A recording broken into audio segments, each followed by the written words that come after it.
my full-time home is the Environmental Humanities South, and that is a research and teaching institution that's based in humanities faculty. So we're an interdisciplinary research institute that's, at the heart of which we're really trying to understand what African environmentalism is, and how to resurface indigenous African knowledges that can help improve habitability across the continent, but also more so that can help us to begin tackling some of these really complex and profound challenges that we face on the continent today. But my other hat and my other home is the African Center for Cities, which is also an interdisciplinary teaching and research institution, and that really has quite an urban focus, and that is more for many people because they're like, that makes sense, because I'm a planner by training, so there is a planner in the room.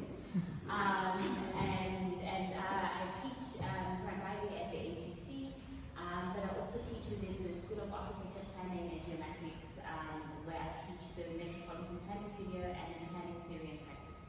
So a lot of the amazing insights that you've shared across the year, I've been able to kind of feed back into some of my work and my teaching with, bright-eyed, bushy-tailed, sometimes not so eager students who are going to be the next planning professionals that you might be working with from next year even.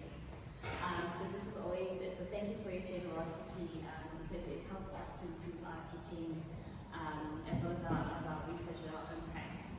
But from a research lens, I'm just going to speak about the one project that we are currently busy with at the Environmental Humanities South, and that is called the Critical Zones Africa South and East project. And really at the heart of that project, we've got project sites. The big one is here in Cape Town across the board. We started looking at Mexico Southeast, but we quickly realized that it was important to actually look at the whole Cape Flats as our case study area. But our other sites are in Zimbabwe, Malawi, Tanzania, and Ethiopia. And also we have the HSRC as one of our project partners who are coming in to help us do not only the policy analysis, but also help translate the findings that we make into kind of policy products that can then feed into various policy processes. So back to the conversation about maybe turning some of the insights here into a white paper or something on the lines. So we do have those linkages if we like to make it that. And really the big question that we're asking in that project is, what makes each area habitable, right? But also in answering that, we start off by doing a diagnosis to say, okay, so what is life currently like on the Cape Flats, for example? So what is the day-to-day? And what we're really interested in is not like a kind of macro level, but we want to understand the day-to-day. So daily, what are the challenges that people experience? What are the kind of crises and risks and so on that people are exposed to daily, and how does that impact their well-being?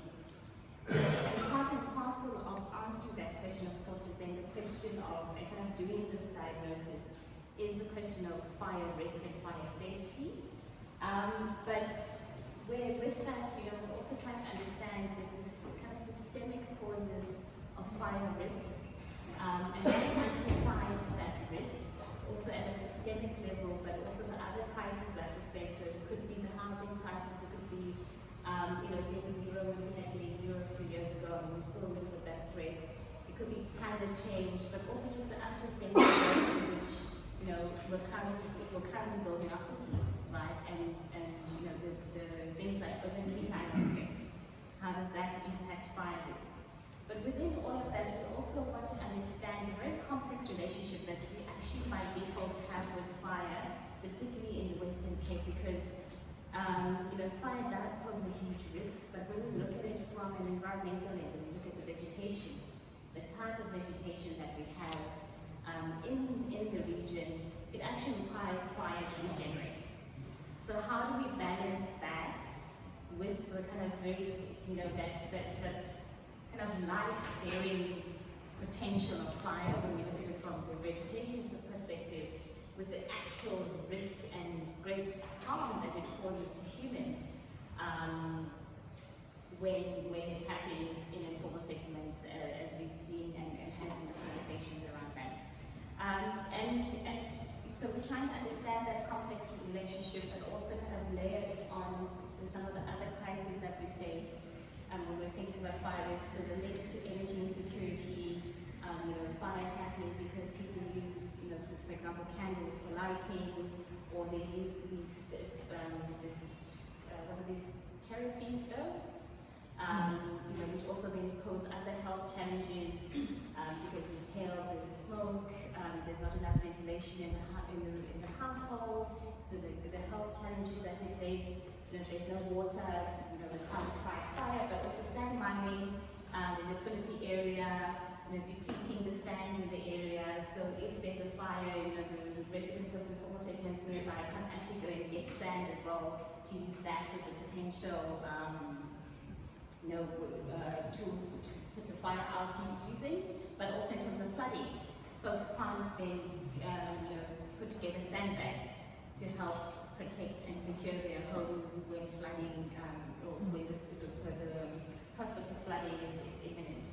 So all of that to say, we're just really trying to unpack and understand the complex relationship that we have with fire, but also linking that to bigger challenges, because at a systemic level, it's all very well and fine for us to say, when we do need to address kind of fire risk on its own, but we do, as part of our work, similar to your work, Shanaz, we do want it to kind of draw those connections with other risks, so that we can also argue for kind of multi-pronged and targeted response, as opposed to these kind of isolated and ad hoc responses that is, which is a kind of very reactive way in which we kind of operate in relation to most things. But also as part of our work, we do work with community, so we do a lot of community engagement.